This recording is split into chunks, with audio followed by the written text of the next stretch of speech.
Okay, well, here it is, May the 25th, and last time I did a video of the septic drain field, which you're looking at now, was exactly a month ago, April the 25th, and I put that up on my YouTube channel and linked it through my Facebook page, the Salal and Madrone.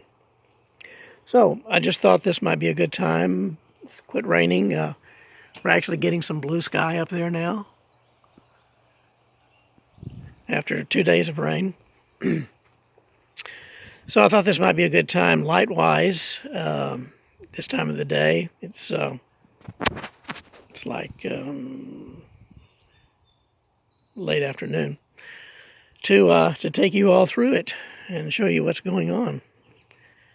So I'm going to move over here to the end of my deck, right here, and talk a little bit about where the design process is so far. Most of the stones have been brought in and placed, and now what I'm doing is I'm adding plants to the stones, so to speak. What this does, and I'm going to come down here now and just go over to one of the typical examples. What I've done here is try to develop some little vignettes. Basically, this is a subunit of the entire design. So what I do is I plant some stones in a smaller area, and then I augment them with some plants. Augment's maybe not such a good word, but decorate the stones with the plants. And then as those plants get larger and fill in, they'll pull, design-wise, the stones together into a whole, which I call a vignette.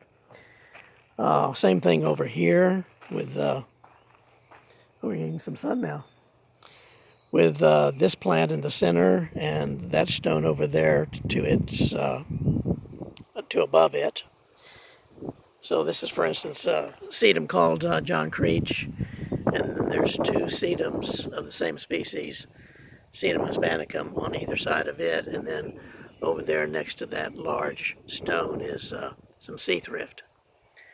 And that's a good thing too to talk about, is the sea thrift idea. I wanted to kind of bring this center area together, and so I planted a sea thrift here and up there, and the one that I just talked about here. And so as those grow, they'll begin to pull this area together somewhat, and then I'll be planting something in between them. Right here, if you can see those stones right there, this is more or less the center, both lengthwise and widthwise, of the entire septic drain field. So if I stand here at these rocks and I turn 360 degrees, I'm looking at the back now. If I turn 360 degrees, I'm pretty much right at the very center of the entire design.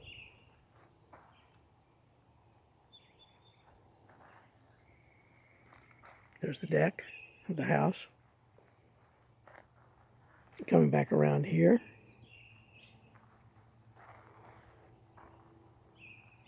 And back again to the back of the design. And this structure back here is this blue frame. Is a planter that I inherited from the previous owner we bought the house from, Laura, and I don't think she ever used it for anything before she left. So last year I went ahead and planted some tomatoes and potatoes in it, which did pretty well. Even though the soil is very shallow, it's only about as deep as that board there. Nonetheless, this year I added some chicken manure to replenish the soil from what the tomatoes and potatoes took out of it. And I have planted strawberries. So there's 1, 2, 3, 4 strawberries there. And then down here on this end, there's 3 more. And then I got some straw from the Ananda Farm folks to put around the strawberries so that any fruits that form are kept away from the dirt by laying on straw. I think that's how they got their name originally, actually. Right in front of it are some Japanese bloodgrasses. You can see right here that they do actually get red. And now this is a very vigorous grass. In most garden situations, I'm hoping that it will also do something like that here in this gravel, although I'm pretty sure that they're not going to, that none of the plants are going to grow the way they would in normal garden soil. So as a result, I've decided to institute a regime or a regimen where I water all of the plants with fertilizer to augment the fact that they're basically growing in this sterile gravel, and there's really hardly any nutrients in them. So that's the big challenge right here, is to see whether I can grow these plants in such a nutrient-poor substrate. Oh, by the way, this is one of my pride and joys. So Arctostaphylos sea mist, or Pacific mist. It's a manzanita, and a gray one, and I had to move it from the front yard.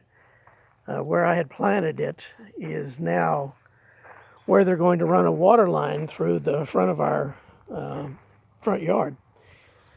So everything had to move back over here. Anyway, yeah, I've got some Delospermas blooming here. They've been blooming for about a month. These Delospermas come from South Africa, and they sort of look like sedum, but they're not related to them at all. Much larger flowers and so forth. So, anyway, looking back towards this large boulder again, you can see the way that the plants try to work off of the stones, and the stones work off of the plants. Here's a switchgrass that I got just last year, late, and planted, and I've been waiting to see what it's going to do. So, yeah, this is it. This is where I am so far with this project, and hopefully, it'll work out. Here's more of the strawberries. They're going to basically be the whole plant that makes this end of the design work, hopefully. I'm putting a lot of my hopes onto these strawberries filling in and being an attractive aspect of the entire design. In the same way that these manzanita, these little manzanitas, these kinik, will fill in as well down on this end of the design. So eventually I hope that a lot of this bare gravel ground will be covered up by plants. And, the big challenge with this area, other than the fact that the gravel has no nutrient value to it for plants, is that in order to make this area look a little bit better than just, a bare area of the backyard, 30 feet by 15, with nothing going on here except just gravel here, I had to be careful because I could not put any plants in that would have root systems deeper than 2 or 3 inches. Because if you go down about 6 inches anywhere in this area, especially along the center line, you're going to be hitting the infrastructure of the septic drain field, which is a series of emitters that carry the cleaned effluent from the front yard to the backyard, and this is where it percolates and evaporates out, and that's where the water goes. So whenever we wash dishes or take a shower, that's all water that has to be taken care of. Now I'm over here on the other deck. This is the main deck that goes to the living room. This is Elaine's deck. As you can see, it's much more civilized than mine. And so this part of the yard is kind of different. For one thing, it's all grass, and I've kind of kept it like this and not planted anything in in the center of this area because this is where my grandson Ezra plays when he's here in good weather. Sort of a natural soccer field for a 3-year-old. I've planted 3 Lawson cypress along this fence line to give it a little bit more of an attractive look than just, bare wooden fence. And also over time, they'll get 20 feet tall. I'm hoping that it will cover up my neighbor's very bare side of his house.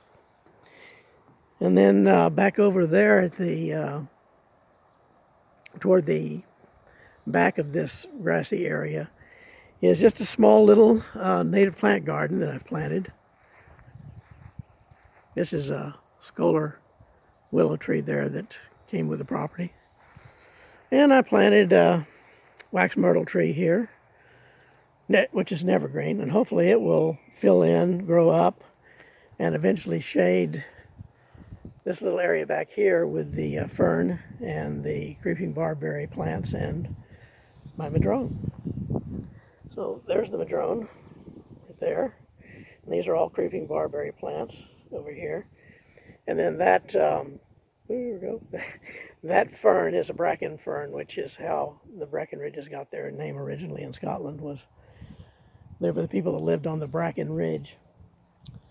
Then back here is the woodland that separates the back of my property from my neighbors, Dan and Donna, who live back in that yellow house back there that you can probably see.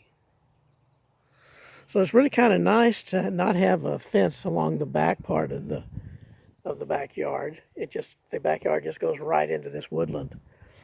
And this woodland's about, I would say 20 feet wide. And it runs all along the street here. In other words, if you can see back through there, my neighbor's house and his fence, that fence just keeps on going all the way down to several other properties. And then over there, that's really just a tangle of blackberries back in there. And then you start hitting Dan and Donna's property over here. I'm going to turn around and get out of these weeds here. What I've done is I've created a little pathway here where I can walk without stepping on anything.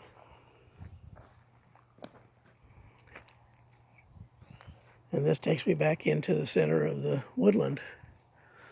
There's Dan and Donna's place again, and then this woodland extends back that way for about 100 yards through more woods to the end of their property. So they have 5 acres. So yeah, that's kind of where we are right now with this this house and this yard and this landscape. So I hope that it's making a difference in terms of the way the place looked in comparison with how it looked when I moved in here a year ago. It's only been a year.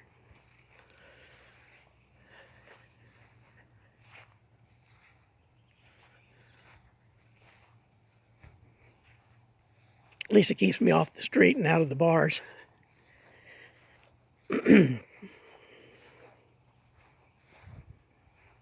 This is my old mint garden that has been partly successful and partly unsuccessful, so I've been planting a lot of other different things in here besides mints now. But I still have quite a few mints. Here's spearmint growing under the water spigot, where it gets plenty of water. And there's a peppermint over here. So, yeah, I like mints. Coming back then to my deck, which has various and sundry kinds of plants. I'll finish by just showing you what's waiting in the wings. These are sedum plants that have yet to be planted over in the septic drain field, but will be shortly. Oh, and Yeah, and here's my arrow bamboo. I actually have a bamboo again, which is kind of nice. And then my bird feeders over on this side. So I'll sign off. It's been just 15 minutes like the last one. And until next time, adios, amigos.